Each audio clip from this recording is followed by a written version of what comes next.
I would like to open this morning's address with words by the 14th century Iranian Sufi mystic and poet, Hafiz. It happens all the time in heaven, and someday it will begin to happen on earth, that men and women who are married, and men who are lovers, and women who give each other light, often will get down on their knees, and while so tenderly holding their lover's hand, with tears in their eyes, will sincerely speak, saying, "My dear, how can I be more loving to you? How can I be more kind?" These are beautiful words, and they were given to me by a colleague in London when I was about to conduct my first same-sex relationship blessing ceremony. The ceremony blessed the 7-year relationship of 2 lovely women, Jocelyn and Amanda. The ceremony was witnessed by their daughter Vanessa, by Amanda's parents and her brother Gareth, by Jocelyn's sister Louise, and all of their many friends and their daughter's friends from school as well. I really wish I could say that everyone who was important to Jocelyn and Amanda was there, but I can't. Jocelyn's parents were conspicuous by their absence. She was very gracious and initially said to me that they were getting old and travel was difficult. A bit later on, though, she said, "Of course, if I was marrying a bloke, they would have been here with bells on. It's just something that they cannot get their heads around." That was a disappointment to her and to me, because I would have liked to have reflected upon the fact that both sets of parents were supportive, excited, and present at their child's blessing of the union ceremony.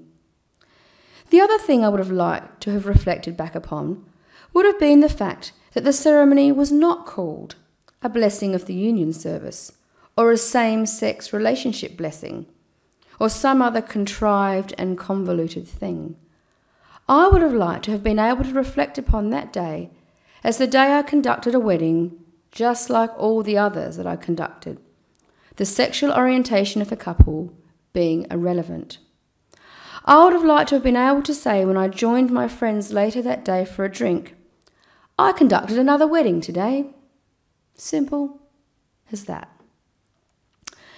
At least I had been able to officiate at the ceremony that we did have. It was perhaps one of the most moving occasions I have taken part in. You could tell all who took part had endured a long journey towards acceptance. All the emotions expressed that day seemed all the more true because of that, I felt. I was able to officiate as a Unitarian minister in a Unitarian church because the committee of my church in Richmond, West London, had sat down many years before, in the late 1980s, and discussed the idea of same-sex marriage and our role in that.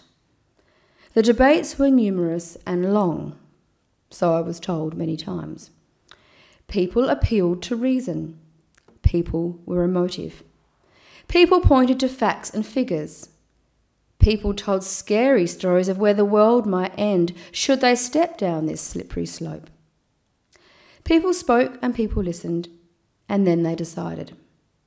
Apparently, before taking a vote on this issue, 3 people spoke, 2 for the motion and 1 against it.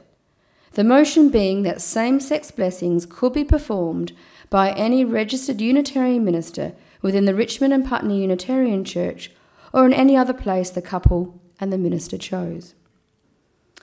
2 of the speakers were good, both for and against. The other speaker, the middle speaker, was superb. He was the church treasurer. He was shy and awkward. He was extremely clever. He'd been a mathematician before he had retired.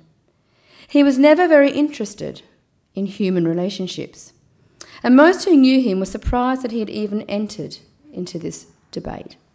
But he did, and he appealed to our 3 Unitarian principles of freedom, reason, and tolerance. He said all people should have the freedom to love and marry who they wished, as long as they were both of marriageable age, were not related to each other, and were not already married to somebody else. Period. He said that as Unitarians we should be tolerant of all life choices, including all sexual orientations and choice of partnerships. And he said we should use our reason.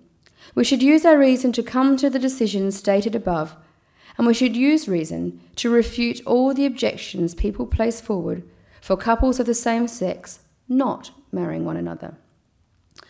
Because, he said, there is no reason, no rational reason, why people of the same sex cannot be married. There hasn't ever been, he said, there isn't now, and there appears no good reason why this would not continue to be so in the future. When in doubt, he said, in any situation, particularly one that is so high in emotion and so probably also high in inaccuracies, prejudice and blind thinking, use reason. Be rational. You will find the truth then, the truth that was there all along.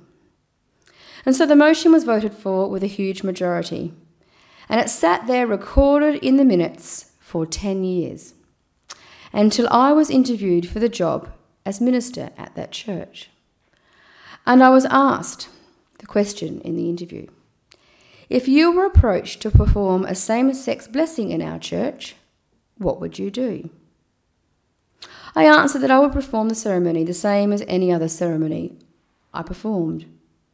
It was the answer they were looking for, and I was told later that had I answered differently, I wouldn't have been the girl for them. And later that year, 10 years after that motion was passed, I conducted the first same-sex relationship blessing ceremony for that congregation. I was pleased.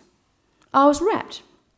But I would have been more pleased, and especially rapt, if it had been a real wedding, a legal marriage, the same as all those I've performed for men and women before that day and since. The ceremony I conducted was a ceremony, a declaration of love by the two women for each other, a public acknowledgement of the private experience of their love. It was beautiful, but it held no legal clout. It did not afford the same benefits to each of the parties, legal, financial, medical, or otherwise, that marriage does. And it is for these reasons, none others, that I would really like to discuss the unfair and offensive system of marriage that we are currently upholding in this country and much of the world at large.